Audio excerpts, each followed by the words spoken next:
We are well into October, which means Halloween is on everyone's minds right now. Ooh. And our friend Carolyn Piguet with Piguet's Primetime joins us in our Air Comfort Solutions kitchen with a healthy stuffed bell pepper recipe. Well, you know, any season we like to do things that are thematic. It's fun, you know, with kids or even adults who like to have a little something, you know, in the holidays. And so in thinking about what things are readily available right now, peppers are still coming off. You know, we haven't met the frost yet, so people are kind of getting their fall plants are coming back out. So peppers are available. And so we put a little spin on this just a little bit, and we did a few decoration type things that you could just basically pour that out and then make that into a jack-o'-lantern, or if you just wanted to have it look like a pumpkin. The technique a little bit on this is just to leave it in the cap, take the seeds out, and then leave this in that scenario. The best case thing on bell peppers, I find, is to blanch them a little bit in some hot water, because that way they go ahead and finish cooking.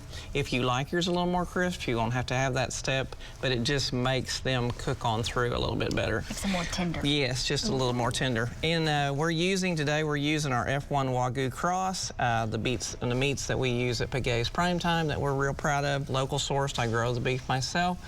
To this, we are adding Italian breadcrumbs. I've got commercial ones. Generally, most of our things, we go ahead and make our own breads there and use our own breadcrumbs.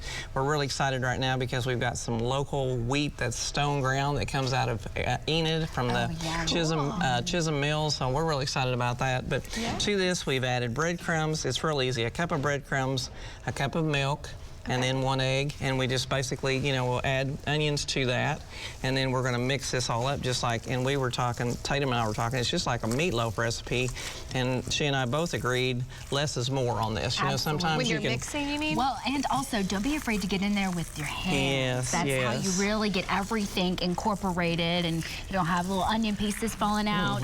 Don't be afraid to use your hands. Well, and I think too, with, you know, we've done some children's cooking classes, they love this kind of stuff. Oh, of course. So you can put, you know, like gloves on them, and then they can go ahead and kind of be a part of the meal itself.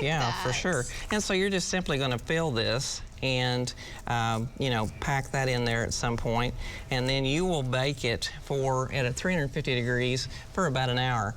I did not go ahead and bake the cap because I thought it might not hold up, so I left it out after I blanched it. I cooked that particular part, and then the last about 15 minutes, I went ahead and put a sauce on it. You can just use Head Country if you don't want to make your own barbecue sauce.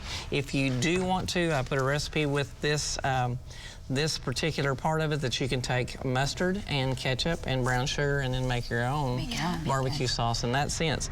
But it's kind of like, you know, you can do whatever decoration type things you want to do. If you want to have a little Halloween party or whatever, or you're going into the fall, you know, it looks, I just have a couple examples, and Tatum and I were talking, they look kind of like shrunken heads by the time I brought them from Anita. But other than that, they were in pretty good shape. Well, hey, sometimes it doesn't matter what it looks like, it just tastes That's great. right, it's how it tastes, exactly. Quick question. My husband and I eat the pepper. He doesn't. Right. Do you eat the pepper? Of course. Yeah, I do. I like peppers. I'm not weird after all. No. You eat the pepper. Pepper has a lot of nutritional value. We need to talk about your husband after this. Huge. Hey, for this recipe and many more like it, head over to our website, newson6.com/recipes. Carolyn, thanks for being here. Thank you, girls. I appreciate it.